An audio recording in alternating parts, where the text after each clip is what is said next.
Bismillahi wa salatu wa salamu ala rasulillahi amma ba'du. Nous sommes toujours dans notre série de questions-réponses sur la aqiqa. Question numéro 4. Qui a le droit de donner le nom à l'enfant?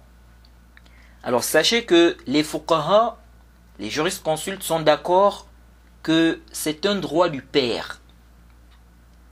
Et on peut voir dans plusieurs textes, par exemple, c'est venu dans le Sahih que le prophète a nommé lui-même son fils Ibrahim. Donc c'est lui-même qui a donné le nom à son fils. Le prophète a dit à un compagnon d'appeler son fils Abdurrahman. Le hadith est dans le Sahih Bukhari et le Sahih Muslim. Et on a plein de textes allant dans ce sens. Et c'est ce qui était connu des salafs. Et on sait aussi que c'est le père qui s'occupe de l'enfant à la base. C'est-à-dire c'est lui qui dépense pour l'enfant à la base. Donc comment on va venir dire qu'il n'a pas le droit de donner le nom à l'enfant? Vous voyez. C'est pourquoi la maman n'a pas le droit de discuter cela avec le père. D'interdire au père de donner le nom à l'enfant. Vous voyez. Maintenant, intabihu. Lorsqu'on dit que c'est le droit du père,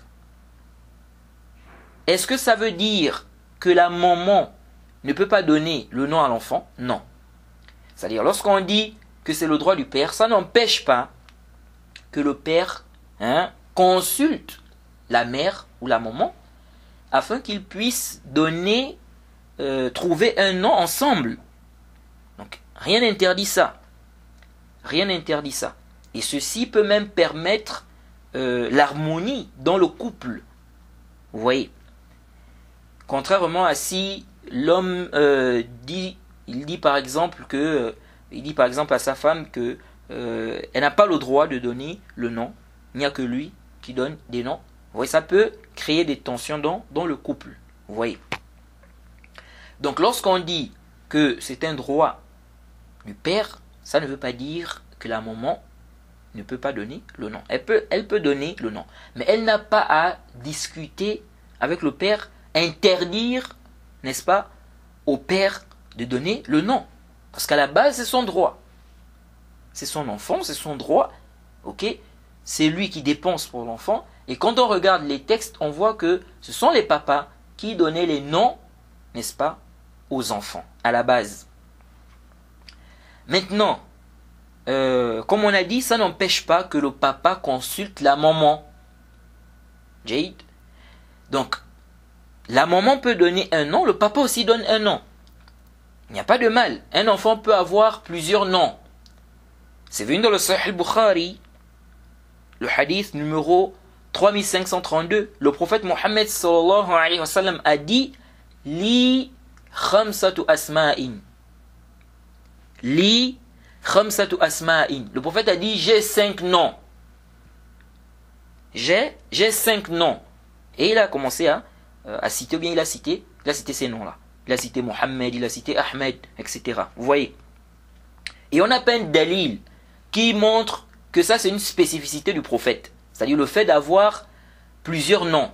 On n'a pas un dalil qui justifie que c'est une spécificité du prophète. Vous voyez.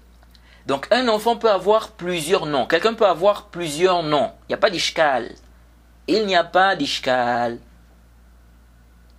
Jade.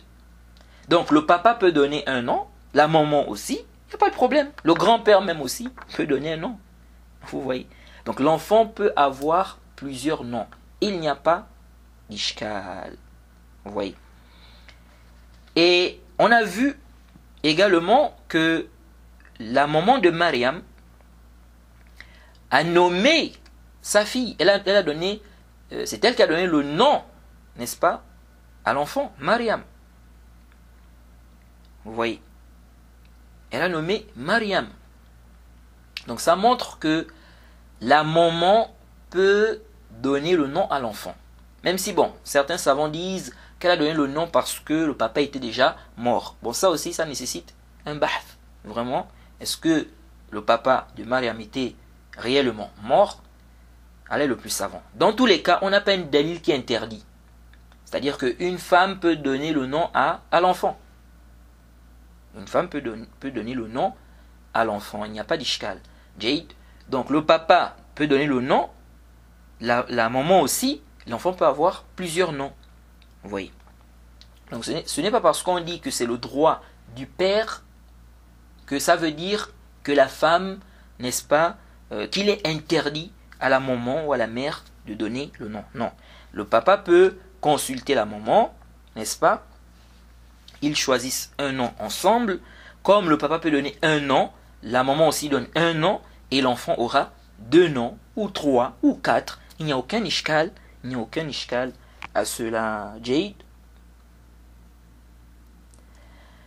Donc voilà ce qu'on peut dire par rapport à cette question. Wa subhanaka Allahumma bihamdik wa ashhadu an la ilaha illa anta astaghfiruka wa atubu ilayk.